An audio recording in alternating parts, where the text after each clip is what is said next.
Ya, firman Tuhan selalu baru untuk setiap orang yang hidup di dalam kasih agape, tanpa retorika, dengan berdiakonia, bermarturia, hidup dalam kekudusan, mengasihi, mengampuni, memberkati selalu ya. Makanya harus sangkal diri pikul salib, supaya jangan pura-pura, supaya jangan retorika. Mengenai sangkal diri pikul salib ini ya. Nah, tema kita hari ini Saul dan Samuel. Kita lihat bagaimana orang-orang ini yang diurapi Tuhan ya. Baik Saul dan Samuel ini diurapi Tuhan. Bedanya kalau kita baca di 1 Samuel 3 kemarin, Samuel ini tiap hari penuh dengan rema. Tiap hari dia penuh dengan rema. Dan tidak ada satupun rema itu gugur dari hidupnya. Karena dia tiap hari hidup dalam kasih, dia melihat penderitaan orang Israel dari kecil ya. Si kecil Samuel itu tiap hari dia melihat pengaduan Israel yang tertindas. Maka hidupnya melimpah ya dengan kasih itu, dan akhirnya rema itu melimpah, penuh dia dengan Roh Kudus. Samuel ini juga memimpin Israel maju perang melawan orang Filistin ya. Dan selama dalam pemerintahannya Samuel ini sebagai hakim, orang Filistin itu dikalahkan.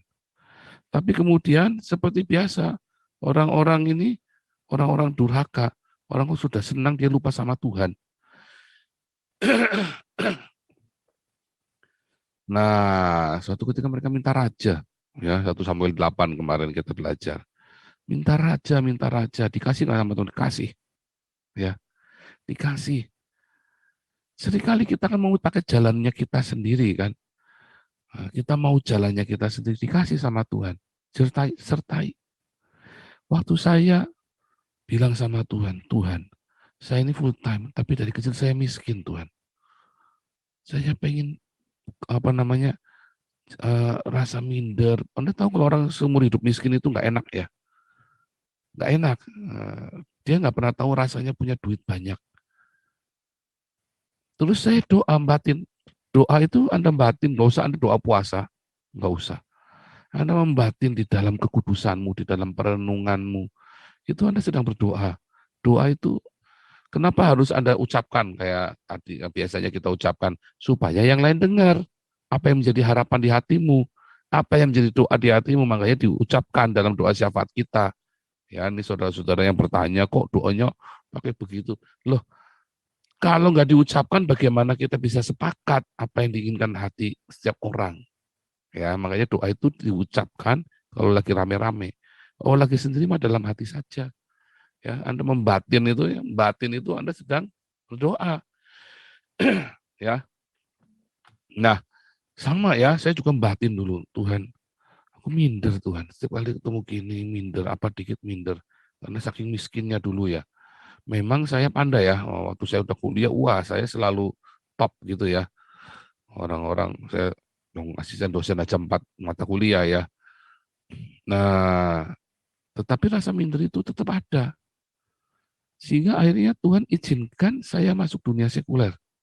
Ya, benar-benar diizinkan. Itu tidak pernah saya menyangka seumur hidup saya masuk dunia sekuler. Waktu itu ya, karena saya tidak pernah ingin jadi dunia sekuler. Tiba-tiba Yayasan Dulus dibakar. Yayasan Dulus dibakar, wah kita pontang-panting, coba lo isi saya lagi hamil, si Ana lagi hamil, wisely. Akhirnya kita berpikir, kita udah di Jakarta, udah nyangkut nih. Udah dah, kerja. Akhirnya kita ngelamar. Pertama kerja itu di bank asing, bank terkenal ya. Bisa keterima ya, heran saya juga bingung itu.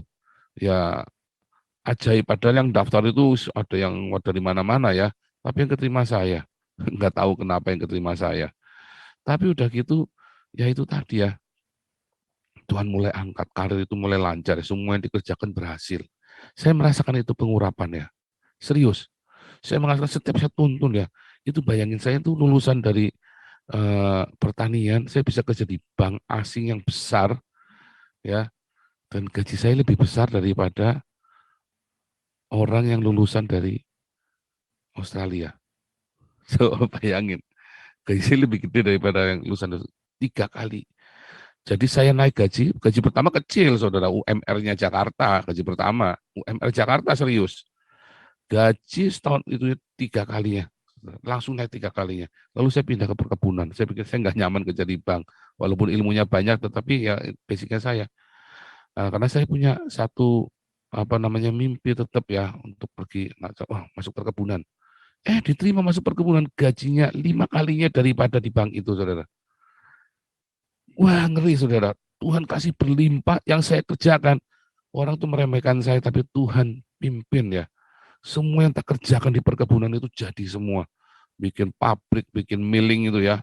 Yang udah miliar-miliar gagal, saya cuma tak kasih uang 100 juta, tak tambahin cuma bikin ini ya, bikin modifikasi sedikit. Ilmunya dari om saya yang arsitek. Kan nggak nyangka yang begitu kan, dari mana saya kepikiran telepon om saya, om gimana nih kondisinya begini, om saya ketawa, itu mah masalah gampang itu salah itu yang pertama bikin, nggak boleh diblok, itu kan Palembang tanahnya tanah gambut, nggak bisa begitu, om saya itu yang bikin bandaranya Palembang, nah itu om saya, yang bikin bandara di Palembang, gitu ya, jadi sama dia dibikinkan skemanya itu, bagaimana bikin skema naruh mesin itu, wah sejak itu lancar semua. Lanjut, seorang sampai bos saya heran-heran itu ya. Kok kamu bisa kepikiran gitu?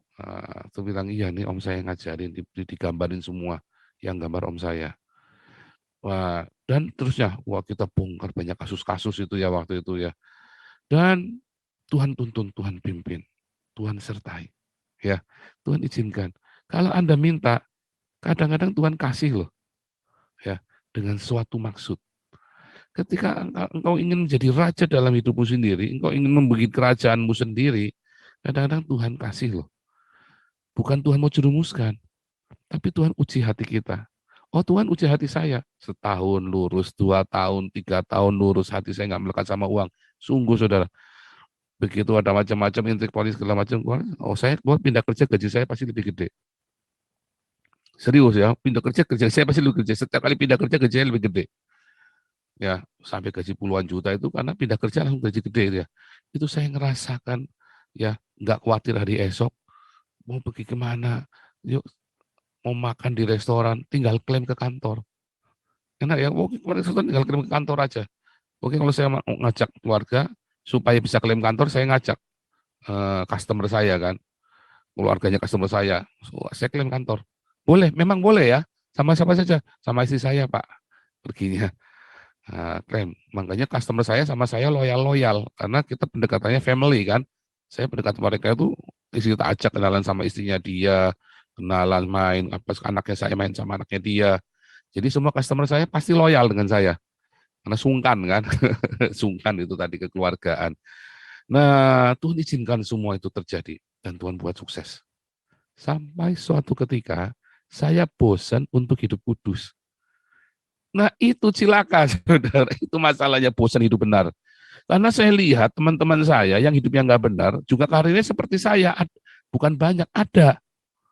Ya, nah ada ya. Wah, saya ini padahal termasuk muda dan sukses. Ini ada yang seperti itu yang tidak takut sama Tuhan. Dan saya baru tahu uang dia lebih banyak dari saya. Wah, saya panas, saudara. Di situ saya diuji hati saya. Goyang. Dia cari uang dengan cara yang mengerikan sekali, saudara. Nah, tetapi orang kan sawang sinawang. Saya kan nggak ngerti apa yang ada di balik itu kan. Nah, itu makanya hati-hati. Sama seperti Saul dengan Samuel ini. Si Samuel seumur hidupnya dia takut sama Tuhan, dia hidupnya dalam rema dituntun, nggak penuh dengan Roh Kudus. Saul enggak. Ketika Saul tiba-tiba dipenuhi Roh Kudus, itu hanya sekali.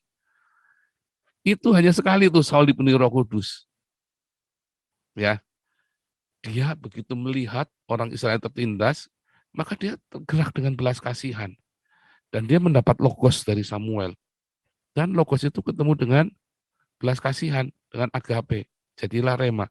Dan rema itu memenuhi dia, penuh dia Roh Kudus, dia pimpin orang Israel. Sehingga dia bisa melakukan apa yang sebetulnya selama ini dia hindari atau dia tidak mau lakukan. Begitu dengan kita kan, kita Tuhan pimpin saya untuk hidup di dalam pengurapan sehingga semua yang saya kerjakan itu jadi emas. Sampai suatu ketika saya berubah setia sama Tuhan. Maaf kata ya, saya sudah di penjara saja, ya difitnah, saya bisa keluar loh. Ejan loh. Wah, orang itu sampai bilang enggak mungkin. Musuhmu itu mafia. Mafia kelas kakap itu sama musuh saya itu. Wah, itu kalau saya sebut mungkin beberapa saudara ngerti itu. Ya, jenderal-jenderal polisi takut sama dia. Musuh saya itu kelas kakap. Sepupu-sepupu saya bilang, wah mati kamu kali ini. Sial kamu urusan sama dia. Saya lolos tuh saya loh. Padahal sudah di dalam LP aja bisa lolos saya tuh. Wah ngeri, wah, langsung saya kabur itu waktu itu ya, karena urusan dengan keluarga segala keluarga besar segala macam. Itu aja bisa lolos. Bayangkan penyertaan Tuhan yang luar biasa. Itu bisa lolos loh saya. Lolosnya saya bukan cuma lolos, Tuhan berkati saya berlipat kali ganda setelah itu. Setelah lolos saya itu, Tuhan nggak telantar. Cuma 3 bulan. Saya numpang di rumah tante saya 3 bulan. Ya, habis 3 bulan, saya bisa beli rumah. Bukan langsung, wow, saya udah dilucutin semua mobil saya BMW baru itu ya. Saya armada, saya punya armada banyak itu udah dilucutin semua armada saya. Nah, saya nggak bawa apa-apa, cuma bawa uang 500.000 rupiah dikasih sama om saya. Saya jalan dari rumah kami, dari rumah kami yang di Tegal itu, terus kita pergi ke Jakarta, lari kita sembunyi. Dalam 3 bulan saya beli rumah, karena saya kerja, gajinya gede banget. Dari zaman itu ngajuin kartu kredit gampang banget ya. Wah, kartu kredit saya banyak, kartu kredit saya saja 100 juta saudara limitnya. 4 satu kartu kredit 25 juta. Ngeri saudara, penyertaan Tuhan. Bayangin penyertaan Tuhan. Kalau Tuhan sudah beserta denganmu, ya, karena engkau hidup di dalam diakonia dan marturia dengan rajin. Oh, saya diakonia marturia, ya. Saya rajin zaman itu saya kenceng. Oh, saya tiap hari ngumpulin anak-anak di rumah, injilin kok. Bahkan waktu saya eh, makanya saya panas sekali, saya marah sekali ya waktu saya di penjara itu saya marah sekali. Karena saya merasa saya nggak bikin jahat kok, seumur hidup saya jujur kok. Tapi disitulah Tuhan mulai, ya, dia uji saya. Padahal lolos loh. Tadi kalau dibilang Samuel tadi sampai ada geledek, itu waktu mau kasus itu saya udah ngimpi loh, Tuhan udah kasih tahu saya. Tuhan kasih tahu saya akan terjadi gitu ya. Ada masalah-masalah itu saya udah ngimpi. Dan waktu bangunnya itu gara-gara geledek, sudah serem kan, mimpinya itu bangunnya gara-gara geledek. Wah itu terjadi benar. Itu aja lolos saya. Tetapi ya itu tadi, saya bilang Tuhan saya capek jadi domba. Saya capek jadi domba, saya ingin jadi serigala. Nanti kalau kita nanti di pasal-pasal selanjutnya kita lihat perjalanannya Saul, bagaimana dia tidak setia. Itulah sebabnya Tuhan tidak mau kita mendirikan kerajaan kita. Akhirnya orang-orang Israel makin jauh, akhirnya murtad terakhir-terakhirnya. Ya, akhirnya murtad. Nah, akhirnya saya nyaris murtad. Karena ketika itu saya bilang, Tuhan saya capek jadi domba. Ketika disakiti saya mengembik. Saya hanya bisa doa, saya disuruh mengasihi, mengampuni, memberkati. Kapan saya balasnya Tuhan? Tuhan kasih izin. Wah, saya kenalan dengan orang-orang berpangkat itu ya. Sampai saya dibawain senjata, bawain pistol segala macam itu edan, pokoknya itu tambah edan saya itu. Wah, ngeri saudara. Akhirnya berubah setia hati itu. Dulu telepon, kalau ada apa-apa teleponnya Tuhan, Tuhan tolong aku. Wah, sekarang kalau disakiti orang, saya teleponnya, Abang tolong aku bang. Udah saya kirim ini, kirim itu. Udah selesai masalah saya. Itu yang terjadi ketika engkau mendirikan kerajaanmu sendiri. Engkau menghindari salib. Ya, nggak mau, jangan Tuhan, nggak mau ngapain. Ya kan, engkau mau kerajaanmu sendiri. Salib itu datang, nggak mau Tuhan. Nggak. Gereja mengajarkan pada kita, tengking itu pencobaan itu. Bilang, pergi, badai pergi. Nggak bisa. Tuhan suruh kita jalani di dalamnya. Bukan suruh tengking badai itu. Anda suruh jalani di dalamnya. Ya, tangan saya kan ada tatonya gede banget ya. Tatonya itu artinya ya saat when the wave grows stronger, ketika gelombang itu makin besar, the strong men are revealed. Maka orang-orang yang kuat itu nanti dinyatakan. Itu apa namanya semboyannya Sayetet ya. Slogannya Sayetet, pasukan khususnya Israel. Mereka tuh latihannya kayak udah mau mati saudara. Kayak mau ngirim orang mati itu kalau kalau Sayetet itu. Jadi mereka disuruh kalau suruh berenang itu disuruh nyebrang laut berenangnya. Benar-benar disuruh nyebrang laut. Kalau disuruh naik itu disuruh naik Itu ya, mereka suruh bawa senjata sampai ke atasnya benteng Masada, terus dia bilang Masada tidak akan hancur lagi, tidak akan jatuh lagi. Mereka disuruh jadi gitu tanpa air, tanpa ini. Jadi mereka disuruh dalam serba minim, suruh sampai kalau apa namanya latihan itu sampai udah kayak setengah mati, kayak udah bener-bener udah di ambang batas kematian itu latihannya mereka itu. Tetapi orang-orang yang bertahan itu udah jadi pasukan khusus, itu pasukan khusus yang paling ditakuti di seluruh dunia ya. Bukan Amerika, Israel ya. Makanya Israel menang perang terus, nggak pernah kalah Israel kalau perang itu. Biar negara kecil, dia bikin bikin rusak di mana-mana. Padahal negaranya kecil. Nah, gelombang yang besar itu bukan Anda tengking-tengking, saudara. Dulu kita tengking-tengking nggak hilang-hilang. Tuhan bilang itu buat kamu supaya kamu kuat. Goblok lu. Dan saya nggak mau, karena saya sudah punya kerajaan saya sendiri. Saya nggak mau, saya tolak. Respon saya salah, nggak mau, nggak mau. Saya seperti Saul, ya nggak mau. Tuhan saya ini kan raja. Saya ini orang terhormat, gengsi saya. Kita disuruh merendah loh, disuruh rendah hati. Nggak mau saya, kurang ajar. Balas, kamu gablok saya sekali, tak gablok kamu 10 kali. Dan akhirnya tangan Tuhan sendiri yang tekan saya. Karena Tuhan tidak mau saya hilang. Makanya Samuel itu bilang, enggak, ya sudah terjadi, sudah. Kamu mendirikan kerajaanmu, kamu punya ini. Saya juga nggak tahu ya bagaimana saya bisa kembali. Coba waktu itu udah, itu istri saya juga sempat ngomong, wah kalau sudah begini kita suruh full time lagi bagaimana ya? Oh, kita sudah nyoba full time lagi. Wah yang nggak bener, nggak karu-karuan saudara. Di gereja saya bikin masalah. Dulu saya kalau disakiti saya cuma berdoa. Sekarang kalau ada orang ganggu saya tak pindah saudara. Apalagi saya jadi wakil gembala kan. Tak pindah, tak kasih KTP gereja. Ini orang nggak bener pindah. Ini orang nggak tulus. Ini orang, wah alasannya banyak pokoknya. Kacau jadi nggak bener. Respon-respon kita pun nggak bener. Karena kita punya raja sendiri. Kayak Herodes. Ya, harusnya respon kita ketika ada Yesus menjadi raja. Oh enggak, rajanya saya, bukan Yesus. Yesus adalah gangguan dalam hidupmu. Berapa banyak Yesus adalah gangguan dalam hidupmu? Ya, Anda punya salib Yesus, tiba-tiba selingkuh, ya kan? Lagi selingkuh di kamar, lagi salibnya ditaruh, ditutupin pakai topi. Ya kan kurang ajar tuh. Wah pengalaman pribadi enggak, bukan pengalaman pribadi. Saya nonton film begitu. Ada film dia lagi selingkuh, kemudian foto apa gambar apa salibnya ditutupin pakai topi, kan kurang ajar. Bukan itunya, saya nggak peduli dengan salib itu, tapi maksudnya betapa menghinanya engkau Yesus dianggap sebagai gangguan dalam hidupmu. Jangan sampai Yesus menjadi gangguan dalam hidupmu, annoying. Kehadiran Roh Kudus itu menjadi annoying. Akhirnya dia tinggalkan kau. Sekali Roh Kudus tinggalkan kau, semua yang kau kerjakan untuk emas pun jadi tai. Hati-hati. Sekarang hari ini kau turutin omonganku, ya. Firman Tuhan berkata, setia sama Tuhan. Respon sangkal diri pikul salib. Semua tai yang kamu pegang hari ini, kamu ada di sarang tai pun, itu nanti jadi emas semua. Serius, saya sudah ngalamin pengurapan itu. Ketika kamu diperas, nangis, ya Tuhan, dah kuat Tuhan. Anda tetap rendah hati, Anda tetap cinta Tuhan, Anda tetap angkat tangan, Anda tetap memuji Tuhan. Semua kotoran yang Anda pegang jadi emas. Tapi sekali waktu, ketika Anda dirikan kerajaanmu sendiri, ya, Anda anggap bahwa Yesus adalah gangguan, malah jadi gangguan, ancaman, selesai sudah. Semua emas yang kau pegang pun, sak bonggol-bonggolnya habis. Habis. Habis, saudara. Anda mau ngalami sendiri, apa mau percaya sama saya? Haleluya. Ngancem, Pak. Hei, bukan ngancem. Ini pengalaman pribadi saya ceritain ke Anda ya. Jangan sampai Roh Kudus itu ya, jangan sampai Yesus itu jadi gangguan dalam hidupmu.